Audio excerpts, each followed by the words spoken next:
இந்த கோடை விடுமுறை காலத்தில் வந்து நமக்கு நிறையா திருவிழாக்கள், விருந்தாளி, வீடே செமையாக களைகட்டி இருக்குன்னே சொல்லலாம். இந்த கலகலப்பான நேரத்தில் பிள்ளைங்க வந்து அடுக்கலைக்குள்ளே வந்து என்ன ஸ்நாக்ஸ் இருக்குது, அடுத்து என்ன இருக்குது அப்படின்னு சொல்லி நோண்டிட்டு போவாங்க. நமக்கு வந்து லீவில் வந்து டப்பாவை நிறச்சி வைக்காமல் இருந்தால் நமக்கும் கஷ்டமாக இருக்கும், பிள்ளைங்களுக்கும் கஷ்டமாக இருக்கும். அடுத்து வெளியில் போய் வாங்கணும்னு நினைப்பாங்க. அதுக்கு இந்த மாதிரி குட்டி கேக்கு, கலகலா, டைமண்ட் கேக், கட்ஸு வீட்டிலே செஞ்சு கொடுத்தோம்னா பிள்ளைங்க கலகலான்னு ஆசையாக சாப்பிட்டு சந்தோஷமாக விளையாடுவாங்களே. உங்களுக்கும் கலகலான்னு காசு காலியாகாமல் வீட்டில் நம்ம செஞ்சு நிறையா சாப்பிட்ட உணர்வு இருக்கும்ல.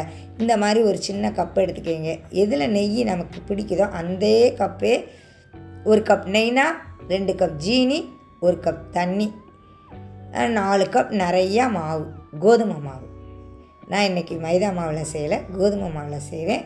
அடுத்து நான் பண்ண மிஸ்டேக் என்னென்னா, ஜீனியை வந்து பொடி செஞ்சுட்டு போட்டுக்கலாம் மிக்சியில். இப்போ இனிப்புங்கிறனால கொஞ்சோண்டு சால்ட்டு, அப்புறம் அது பொறுப்புன்னு வர்றதுக்காக சோடாப்பு, நம்ம பிஞ்ச் ஆஃப் சோடாப்பு போட்டால் போதுமானது. அதாவது பெருவிரல் கட்டவரல் பிடிக்கிற அளவு. ஜீனியை வந்து பொடி செஞ்சுட்டு போட்டிருந்தா இன்னும் ஈஸியாக இருந்திருக்கும். அந்த பொடி செய்யும் போது ஒரு ஏலக்காய் போட்டோம்னா இன்னும் மணமாக இருக்கும். அதுக்கப்புறம் நான் சொன்னேன்ல, நான் இந்த சின்ன கப்பில் தான் அளவெடுத்தேன். அந்த கப்பு நிறையா நெய் வச்சுருந்தேன். அந்த நெய்யையும் போட்டு அப்படியே நல்லா கலக்கி எடுத்துக்கிறேன். இப்படி கலக்கும் போது ஒன்றும் தெரியல, ஆனால் நெய்யை லைட்டாக தண்ணி பக்குவத்துக்கு உருக்கிட்டு ஊற்றினாலும் நல்லா தான் இருக்கும்.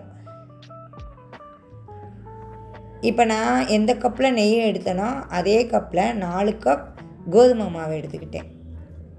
அவ்வளோதாங்க, கஷ்டமே கிடையாது. என்னது, 1 கப் நெய், 2 கப் ஜீனி, 1 கப் தண்ணி, 4 கப் நிறைய கோதுமை மாவு, அதுக்கப்புறம் pinch of salt, pinch of சோடாப்பு. இது வந்து நான் சின்ன கப்புக்கு சொல்லியிருக்கேன். நீங்கள் வந்து எவ்வளோ எடுக்கிறீங்களோ அதுக்கேற்ற மாதிரி அளவுகளை கூட்டவோ குறைக்கவோ செஞ்சுக்கிங்க. ஆனால் ஒரே கப்பில் அளவு எடுக்கிறது நல்லது. நான் சொன்னேன்ல, நான் வந்து தட்டை போட்டிருந்தேன், அதனால் எனக்கு கொஞ்சம் தண்ணியாக இருந்தது. அப்புறம் இன்னும் கொஞ்சம் மாவு சேர்த்ததும் சரியாக வந்தது. நீங்கள் வந்து நல்லா குமிச்சு எடுங்க, சரியான அளவாக இருக்கும். அவ்வளோதான். இது அதிக நேரம் ஊறணும் அப்படின்லாம் அவசியமே இல்லை. இந்த மாவு திரண்டுருச்சு. இந்த பக்குவத்துக்கு பிணைஞ்சி வச்சுருங்க. ஒரு 10 நிமிஷம் 1/4 மணி நேரத்திலே போட்டுடலாம். அப்புறம் இன்னொன்று, நான் மாவு தூவி இழுத்தேன். அதை விட எண்ணெய் தடவிட்டு அந்த ரோலர்லேயும் பலகையிலையும் எண்ணெயை தடவிட்டு இழுக்கும் போது ரொம்ப நல்லா வந்துச்சு. பிள்ளைங்களுக்கு வந்து வீட்டில் ஏதாவது சாப்பிட இருந்தால் ஆசையாக தானே இருக்கும். அப்போ வந்து முதல்ல லீவ் விட்டோடனே சீவல் செஞ்சேன். அடுத்து இது செஞ்சேன், கலகலா. இது வந்து கலகலான்னு சொல்லுவாங்க. குட்டி கேக்கு, கட்ஸு, மைதா கேக்கு. ஆனால் குட்டியாக தான் இது இருக்கும், ஏன்னா மிக்சரில் வேறு தூவி போடுவாங்க. ரொம்ப நல்லாயிருக்கும். இன்னொரு தடவையும் செஞ்சுட்டேன். ஏன்னா பிள்ளைங்க விரும்பி சாப்பிட்றாங்கல்ல. நமக்கு எண்ணெய் குடிக்காமலும் இருக்குது. குறைந்த பொருளை வச்சே நிறையா வருது பார்த்திங்களா, எவ்வளோ ஆசையாக இருக்கும். 10 பேருக்கு எடுத்து தரவும் வசதியாக இருக்கும். அப்புறம் இந்த மாதிரி பலகை எடுத்து ரொம்ப திக்காக இல்லாமல் ஓரளவுக்கு பரவலாமல் திக்னஸில் இழுத்துக்கணும்.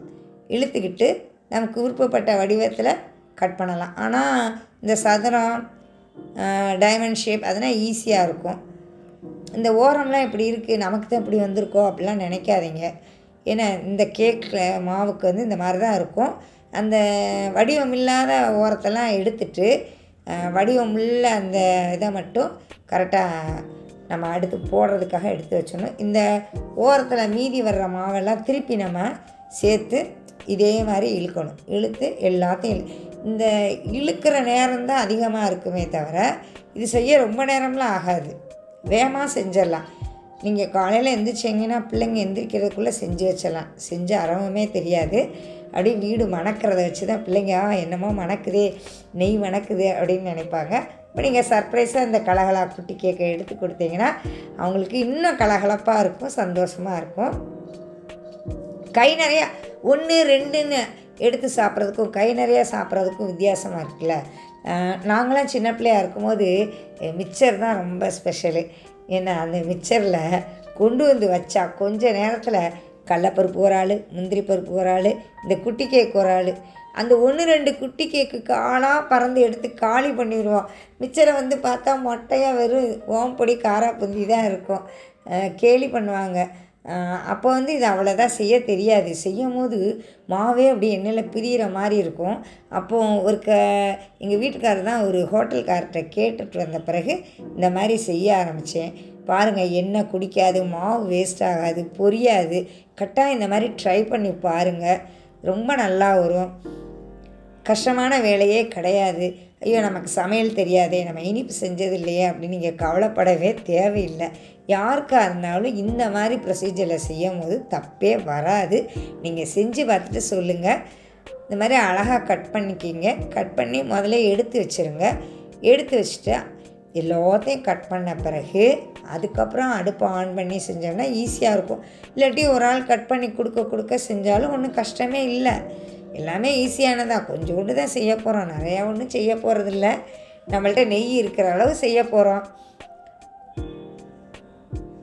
அளவாக அப்பப்போ செஞ்சு சாப்பிடும் போது ஃப்ரெஷ்ஷாக இருக்கும்ல, அந்த வாடை அடிக்காமல் இருக்கும்ல, பலகாரம் நாள்பட்ட வாடை அடிக்காமல் இருக்கும்ல. எதுவுமே அளவுக்கு அதிகமாக செய்யும் போதும் சாப்பிடணுன்ற எண்ணமே வராது.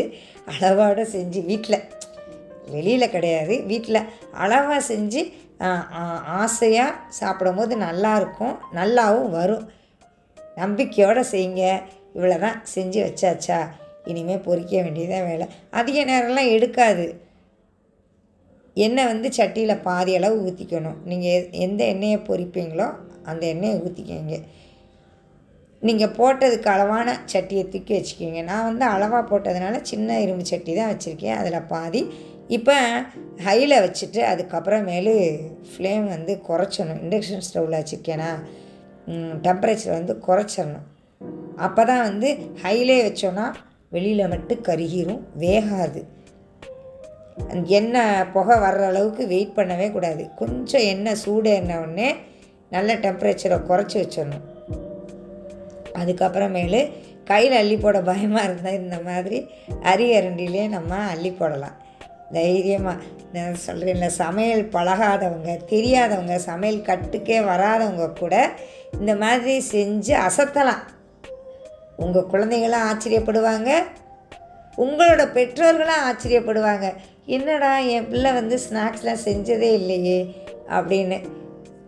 உங்கள் பிள்ளைகளுக்காகவும் வீட்டுக்கு வர்றவங்களுக்காகவும் உங்கள் நண்பர்களுக்காகவும் நீங்கள் இப்படி செஞ்சு கொடுக்கும்போது, உங்கள் கையால் இப்படி பர்ஃபெக்டாக செஞ்சு கொடுக்கும்போது எவ்வளோ ஆசையாக இருக்கும் பார்த்தீங்களா. கொஞ்சம் கூட எண்ணெய் குடிக்கலை, அவ்வளோதான். 2 பக்கம் நல்லா ஒரே பொன்னிறமாக வந்ததும் திருப்பி போட்டு அப்படியே எடுத்துடணும்.